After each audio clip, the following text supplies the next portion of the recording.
Dear students, good morning. पिछले video में exercise 8.2 पूरा कंप्लीट करने के बाद अब चलते हैं अपने अगले एक्सरसाइज पे, जो कि 8.3। तो उससे पहले जो टॉपिक्स पढ़ना है उनको देख लेते हैं, ताकि आप एक्सरसाइज 8.3 के सारे क्वेश्चंस लगा सको। तो पहला टॉपिक आपका है रेशियो टू परसेंट, मतलब रेशियो को परसेंट में कन्वर्ट करना। कहने का मतलब ये है कि जैसे मान लीजिए आपको कोई रेशियो दिया जाएगा, जैसे मान लीजिए आपको कहा गया कि 2:3 है और कहा जाए कि इसको परसेंट में कन्वर्ट करिए। ठीक है, तो परसेंट में कन्वर्ट करने के लिए आप क्या करेंगे? 2:3 को हम क्या लिख सकते हैं? 2/3 भी तो लिख सकते हैं। ठीक है, तो बस जो रेशियो है आपका 2/3 है, इसी में मल्टीप्लाई करेंगे किससे? 100 से। ठीक है, और फिर परसेंट का साइन लगा देंगे। तो बस 2/3 में 3 से इसको कट करेंगे तो 33 आ जाएगा, आपका 33.3 आ जाएगा। अब इससे इसको दोनों को मल्टीप्लाई कर देंगे, जो आएगा उसी को आंसर लिख करके ले लीजिएगा, रेशियो ये परसेंट। ठीक है, तो परसेंट जो होगा वो क्या हो जाएगा हमारा? सीधा सीधा कुछ नहीं, बस हम जो अपना रेशियो रहेगा उसी में मल्टीप्लाई करके 100 से हम परसेंट बना सकते हैं उसको। क्वेश्चन भी देख लेते हैं। जैसे क्वेश्चन देखिए, क्वेश्चन में कैसे अप्लाई होगा ये। यहाँ देखिए कि लिखा है कि Reena's mother said to make idlis, you must take 2 parts rice and 1 part dal. मतलब रीना की मदर ने रीना से बताया कि अगर तुमको इडली बनाना है, ठीक है ना, तुम्हें 2 हिस्सा चावल और 1 हिस्सा उड़द की दाल लेनी होगी। मतलब जितना तुम सामान ले रही हो उसमें से अगर मान लो तुम 1 किलो वो लेते हो, अगर दाल लेते हो उड़द की, तो तुम्हें 2 किलो चावल लेना पड़ेगा, ऐसा है कहने का मतलब। ठीक है, तो what percent of such a mixture would be rice and what percent would be urad dal. कहने का मतलब ये हो गया कि कितना परसेंट तब राइस होगा और कितना परसेंट उड़द दाल होगा। तो सिंपल सा है, हमें बताया गया है कि यहाँ पे 2 पार्ट वो राइस और 1 पार्ट क्या लेना है आपको? 2 पार्ट राइस और 1 पार्ट उड़द दाल है। तो बस हम सीधा सीधा सबसे पहले क्या निकाल लेंगे? 14 का रेशियो निकाल लेंगे। रेशियो कितना आएगा?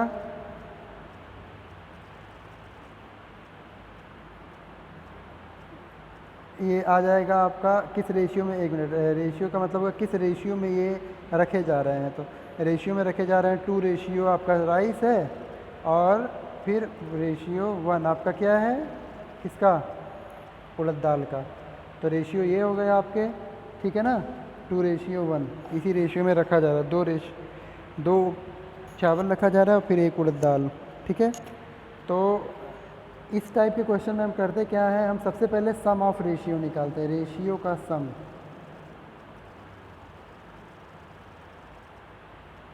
क्या क्या रेशियो में दिया हुआ है? 2 और 1, तो हम लिखेंगे 2 + 1, कितना आ जाएगा? 3। सम ऑफ रेशियो आ गया 3, रेशियो का जो सम है वो कितना है? 3 है।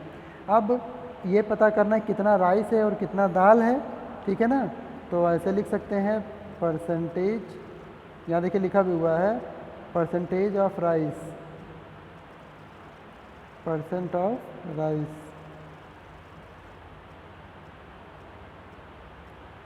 ये हो जाएगा आपका। अच्छा, राइस कितना है? ये तो देखिए, ये जो 3 आया ये तो टोटल है ना, कि इसमें उड़द और राइस दोनों मिला हुआ है। तो जो भी याद रखिएगा हमेशा कि जब भी जो भी क्वांटिटी टोटल होती है उसको हमेशा डिनोमिनेटर में नीचे लिखते हैं। तो डिनोमिनेटर में तो 3 हो गया आपका। न्यूमरेटर में क्या लिखेंगे? न्यूमरेटर में वही, उसी का न्यूमरेटर लेंगे,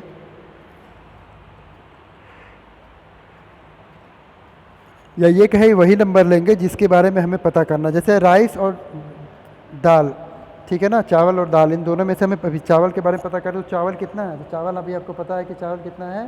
2 है। 2 है, तो यहाँ रेशियो में लिखेंगे 2 अपॉन नीचे क्या हो जाएगा? टोटल क्वांटिटी है 2 और 1 3, तो नीचे 3 हो गया, इंटू यहाँ क्या हो जाएगा? 100%। बस अब इसको सॉल्व करने पे जो आ जाएगा वही आपका 100%, 66% हो जाएगा राइस का। इसका मतलब कि राइस जो है तुम्हारा जो मिक्सचर होगा उसमें 66% आएगा। जैसे मान लो अगर दाल का पता करना है तो परसेंटेज ऑफ दाल लिख करके फिर यही फार्मूला लगाएंगे, लेकिन वहाँ पे 2/3 ना लिख करके हम 1/3 लिखेंगे, 1/3 × 100 लिखेंगे। वो इसलिए क्योंकि राइस एक ही हिस्सा है। चावल आपका 2 हिस्सा था तो इसलिए उसकी जगह 2 रख दिया, यहाँ राइस एक ही हिस्सा इसलिए इसकी जगह 1 रख रहे हैं। ठीक है, बस ऐसे ही लगाना है क्वेश्चन। चलिए अगला जो हमारा टॉपिक है वो क्या है, अच्छा परसेंटेज इंक्रीज़ और परसेंटेज डिक्रीज़। तो ये बहुत ही आसान है कि परसेंटेज इंक्रीज और परसेंटेज डिक्रीज़ क्या होता है। ठीक है, मैं फार्मूला लिखता हूँ।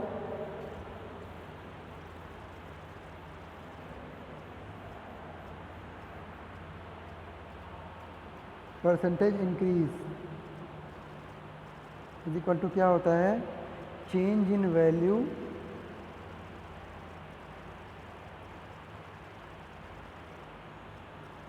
Upon original value.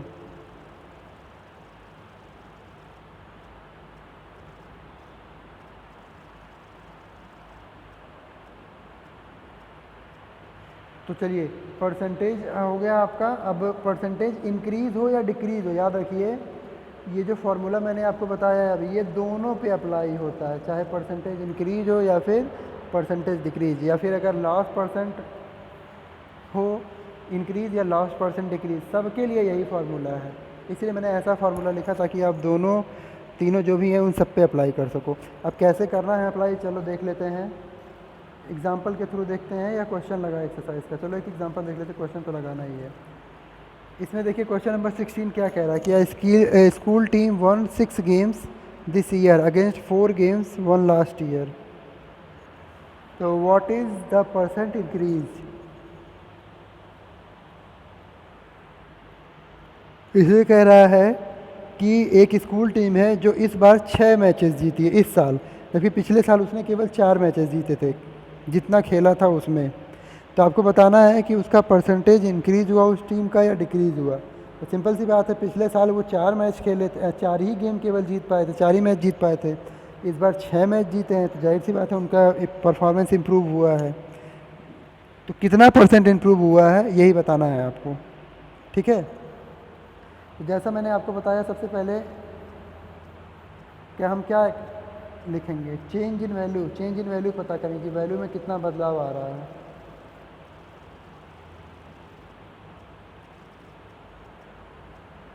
Change in value आपकी कितनी हो जाएगी, ओरिजिनल चेंज इन वैल्यू देखो था कितना, वो 4 गेम जीत रहे थे, इस बार 6 जीते हैं।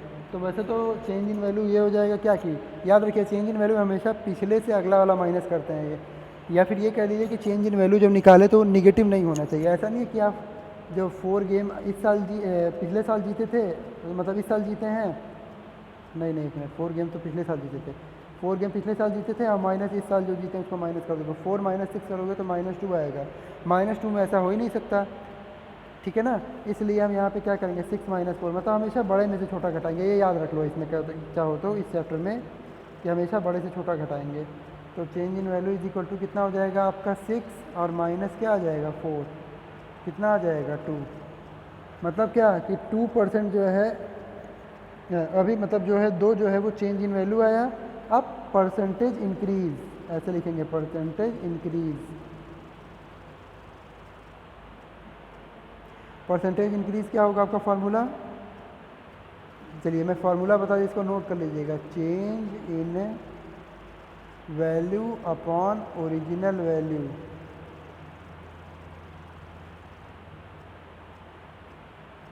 तो चेंज इन वैल्यू कितना आया भाई, 2 आया है, अपॉन ओरिजिनल वैल्यू कितना था। ओरिजिनल वैल्यू का मतलब स्टार्टिंग में उन्होंने कितने मैच खेले थे, तो स्टार्टिंग में सबसे पहले उन्होंने 4 मैच खेले थे, तो ये 4 हो गया 2/4 और इंटू क्या कर देंगे यहाँ पे 100। तो 100 2 ये 2 1 जा 2 और 2 2 जा 4, 2 से इसे कट करेंगे तो 50% आ जाएगा। 50% इंक्रीज, इसका मतलब जो है उनके परफॉर्मेंस में 50% तक का सुधार हुआ। ठीक है, उनके परफॉर्मेंस में कितना सुधार हुआ, 50% तक का। यहाँ देखिए नंबर भी दिया हुआ है 50%। ठीक है, तो इस तरीके से हम परसेंटेज इंक्रीज या फिर डिक्रीज निकालते हैं। डिक्रीज का भी सेम यही प्रोसेस है, इवन फार्मूला भी सेम है, बस वही है परसेंटेज इंक्रीज के जहाँ परसेंटेज डिक्रीज लिखोगे और कुछ नहीं। बाकी change in value upon original value यही फार्मूला अप्लाई करके आप जो है निकाल सकते हैं कि कितना % कोई चीज़ बढ़ा या कितना % कोई चीज़ घटा। ठीक है, चलिए आगे न्यूमेरिकल आएगा एक्सरसाइज में तो मैं और बताऊँगा अच्छे से आपको। अब अगला टॉपिक है वो प्राइस रिलेटेड है। प्राइस रिलेटेड मतलब वही इंटरेस्ट इंटरेस्ट। तो आपको चलिए कुछ बता दूं, स्टार्टिंग के बिगनिंग के कुछ पॉइंट्स अपने 6 क्लास में पढ़े होंगे कि मान लो हमारे पास कितने रुपए हैं। मान लो सपोज दैट हमारे पास 1000 रुपये हैं और उसको हम क्या करते हैं, उसे बैंक में जमा करते हैं 1000 रुपये को। तो आपको पता है ये जो पी माने होता है प्रिंसिपल। प्रिंसिपल आपका 1000 रुपये, मतलब आपके पास 1000 रुपये टोटल है, ठीक है ना। और उस 1000 रुपये को आप बैंक में जमा करते हो मान लो 1 साल के लिए, ठीक है। कितने साल के लिए? टाइम 1 साल के लिए। और गवर्नमेंट आपको पता है कि अगर आप बैंक में अपने पैसे रखते हो तो गवर्नमेंट आपको कुछ बदले में और एक्स्ट्रा पैसा देती है। क्यों देती है वो इसलिए क्योंकि आपने अपना पैसा बैंक के पास रखा था कुछ एक पर्टिकुलर टाइम पे। हालांकि बैंक ने अपना बनाया हुआ है कि हम इतने परसेंट ही मतलब पैसा बढ़ा करके देंगे। तो वो परसेंट जो पैसा बढ़ा करके देना हुआ वो परसेंट एक्चुअली में दर कहते हैं। दर मतलब रेट है वो परसेंट, कि बैंक कितना परसेंट के हिसाब से पैसा देगी। तो मान लो बैंक ने कहा कि वो कितने परसेंट के हिसाब से देगी, 10% के हिसाब से देगी, ठीक है। तो कितना इंटरेस्ट होना चाहिए यही बताना है आपको। तो इसके लिए चलिए देखिए, एक फार्मूला होता है आपका एस आई माने एस माने सिंपल, आई माने interest. Simple interest is equal to क्या होता है, P R T by 100, P into R into T by 100। तो प्रिंसिपल कितना है बताइए? प्रिंसिपल है आपका 1000। रेट कितना है? रेट 10% है इंटू टाइम 1 ही है। तो ये पी आर टी बाई 100, ये 100 से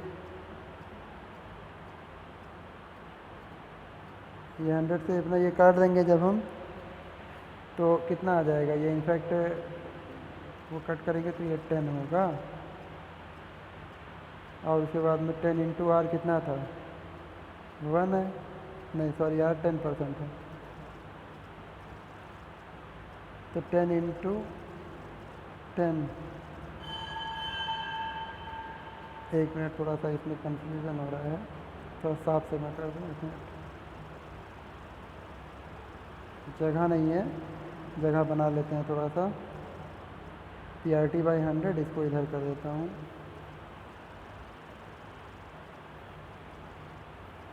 चलिए अब यहाँ लिखते हैं P की वैल्यू कितनी है। P की वैल्यू है हमारी 1000 इंटू आर है आपका कितना, 10 इंटू टाइम है 1 अपॉन ये हो जाएगा आपका 100। तो ये ज़ीरो कट गया, एक ये ज़ीरो कट गया, तो ये कितना आ गया, 100 रुपीज़ आ गया। कितना आ गया, 100 रुपीज़। इसका मतलब 100 रुपीज़ एक्स्ट्रा जो है बैंक देगा आपको। कब? 1 साल बाद। लेकिन कितना, 1 साल बाद, क्योंकि समय 1 साल बताया ना बैंक ने कि हमें 1 साल बाद आपको देंगे। तो 1 साल के लिए जो है वो पैसा अगर आप बैंक में रखोगे तो 10% के हिसाब से, कितने परसेंट, 10%, ये जो रेट है ये बैंक डिसाइड करता है, ठीक है। तो 10% के हिसाब से 100 रुपये आपको एक्स्ट्रा मिलेंगे। कहने का मतलब ये कि जब आप बैंक से अपना पैसा 1 साल बाद निकालने जाएंगे तो वो आपको 1000 रुपये और प्लस उसमें 100 रुपये और जोड़ करके 1 साल बाद अगर आप निकालते हैं तो वो 1100 रुपये बैंक आपको देगी, ठीक है। तो यहाँ पे जो 1100 रुपये आए उसमें 1000 तो प्रिंसिपल वैल्यू है, प्रिंसिपल मानी ये तो हमारा ही है, देखो 1000 हमारा ही था ना। ये जो 100 रुपये है यही एक्स्ट्रा है, और इसी एक्स्ट्रा मनी को बोलते हैं एस आई। एस आई का मतलब होता है एक्स्ट्रा मनी जो हमें मिलती है प्रिंसिपल पर, ठीक है। तो ये हो गया आपका एस आई। तो इस तरीके से सिंपल इंटरेस्ट के भी क्वेश्चन लगाएंगे, ठीक है। अब प्रॉफिट और लॉस, प्रॉफिट लॉस क्या होता है ज़रा ये देख लेते हैं। देखिए सिंपल सी बात है, आप सभी को पता होगा कि प्रॉफिट कब होता है, जब हम कोई सामान कम दाम में खरीदते हैं और ज़्यादा में बेच देते हैं। और लॉस कब होता है, जब ज़्यादा दाम में खरीदते हैं और कम दाम में बेचते हैं, ठीक है। तो चलिए ख़रीदने और बेचने के लिए कुछ टर्म है वो बता दूं मैं आपको। देखिए एक टर्म है आपका सीपी। सीपी का मतलब होता है क्या, कॉस्ट प्राइस। एक होता है आपका एसपी,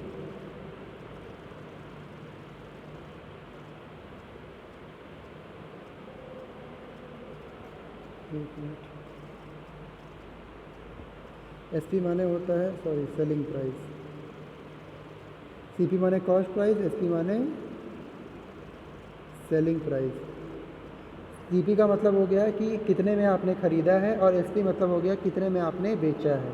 ठीक है, तो अभी सिंपल से मैंने बताया कि अगर इफ़ ये जो एसपी है माने जितने में बेचा है आपने वो ज़्यादा दाम में बेचा है, ज़्यादा दाम में बेचा है किसके कंपैरिजन में, सीपी के कंपैरिजन में। मतलब ख़रीदा आपने कम दाम में था, बेच आप ज़्यादा दाम में रहे हो। मतलब जैसे मान लो कोई ऑब्जेक्ट आपने 100 रुपये में ख़रीदी और आप उसको 120 रुपये में बेच रहे हो, तो फ़ायदा ही तो होगा आपको। तो यहाँ पे लिखा ना if S P is greater than C P, मतलब अगर एस पी सी पी से बड़ा है तो यहाँ क्या हो जाएगा, there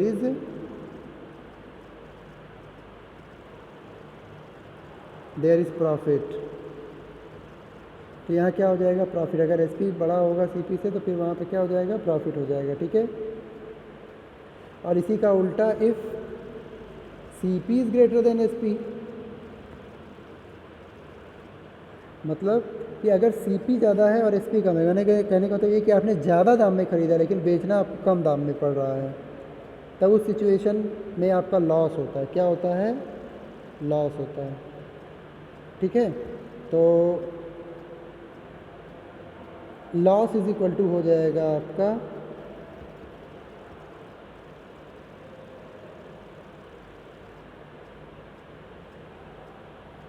loss equal to C P minus S P.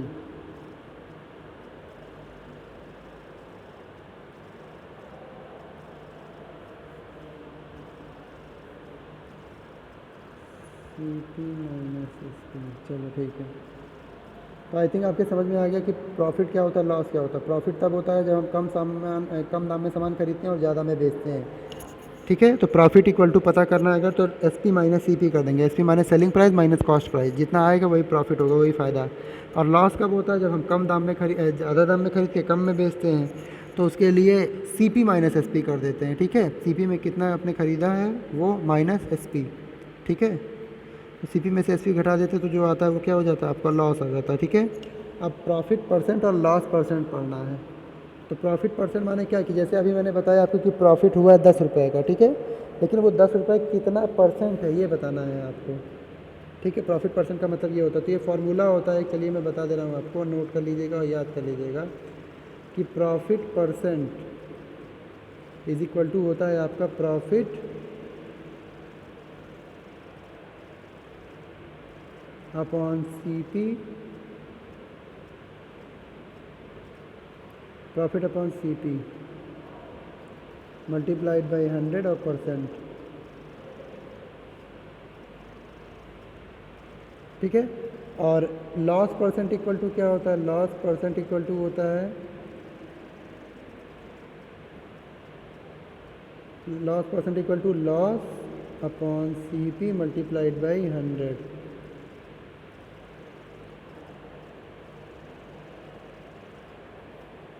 तो ये आ गया लॉस परसेंट। अब इस पे बेस्ड क्वेश्चन जो है, चलिए हम आप अगले एक्सरसाइज में जब आएंगे तभी लगाएंगे। ठीक है,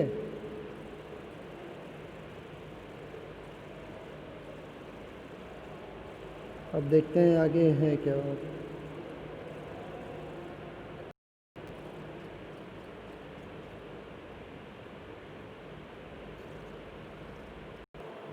चलिए, प्रॉफिट परसेंट और लॉस परसेंट का फॉर्मूला जाने के बाद अब डायरेक्ट क्वेश्चन पे आइए, यही क्वेश्चन को सॉल्व करते हैं, अभी पता चलेगा। ठीक है, देखिए क्वेश्चन में लिखा है कि tell what is the profit और loss in the following transaction. मतलब नीचे जो क्वेश्चन दिए गए हैं, 1 2 3 4 क्वेश्चन है ना आपके, 1 2 3 और ये 4, तो इन चारों में कहा जा रहा है कि इसमें प्रॉफिट होगा या लॉस होगा, आपको ये बताना है। और also find the profit percent और loss percent in each case, और हर केस में आपको प्रॉफिट परसेंट या लॉस परसेंट जो भी हो रहा है वो पता करके बताना भी है। ठीक है ना, तो चलिए कौन सा बता दें, कोई भी आप बताइए हमको, जैसे जो मैं आपको बता दूं। जैसे मान लीजिए हम बता देते हैं फोर्थ वाला आपको, पहले का फोर्थ दिया, skirt bought for ₹250 and sold at 150।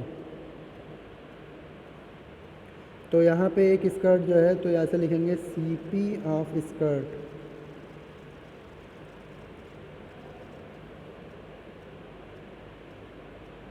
C P कितने में ख़रीदा गया है, 250 में, और उसको बेचा कितने गया है, S P.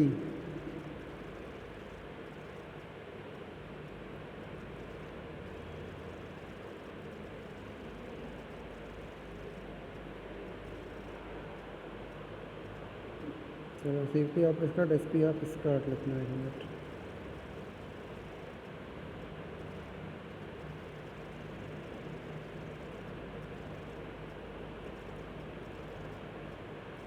S P of start आपका कितना है 150 है। तो आपको साफ दिख रहा होगा सी पी ज़्यादा है और एस पी कम है। तो अगर सी पी ज़्यादा एस पी कम है ऐसे लिखेंगे if C P is greater than S P, मतलब अगर सी पी बड़ा है एस पी से देन क्या हो जाएगा, then there will be loss, there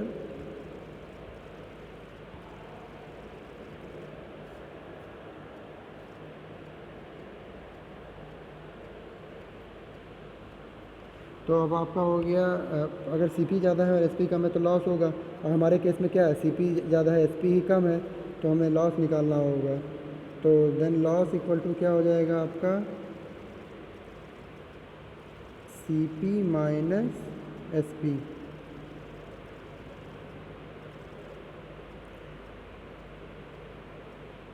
C P है 250 और माइनस एस पी है कितना 150, तो ये आ जाएगा 100 रुपीज़। 250 माइनस 150 है ना, हाँ। तो आपका कितना आ जाएगा 100 रुपीज़, 100 रुपये। 100 रुपये का क्या हो रहा है, उसको नुकसान हो रहा है, लॉस, ये 100 रुपये। अगर लॉस परसेंट पता करना है, loss percent is equal to, तो loss percent equal to formula होता है loss upon C P multiplied by 100 और परसेंट, ठीक है। लॉस इक्वल टू होता है loss upon C P multiplied by 100%, loss percent equal to, sorry, loss percent equal to loss upon C P multiplied by 100, यही होता है। तो loss percent, loss कितना निकाला है अभी हमने लॉस निकाला है आपका 100 रुपीज़।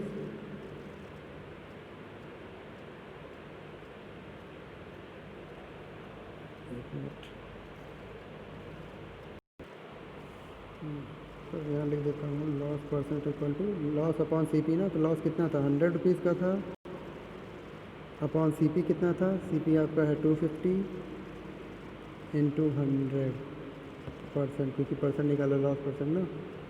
तो ये ज़ीरो कट गया और फिर इसे कट करेंगे तो 5 5 या 25 और 5 से इसे कट करेंगे तो 5 2 या 10 और पीछे ज़ीरो लग जाएगा। 5 से इसे कट कर देंगे तो 5 4 या 20, तो कितना आ गया ये 4, तो ये बेसिकली 4 इंटू कितना है 10, तो आ जाएगा 40% लॉस।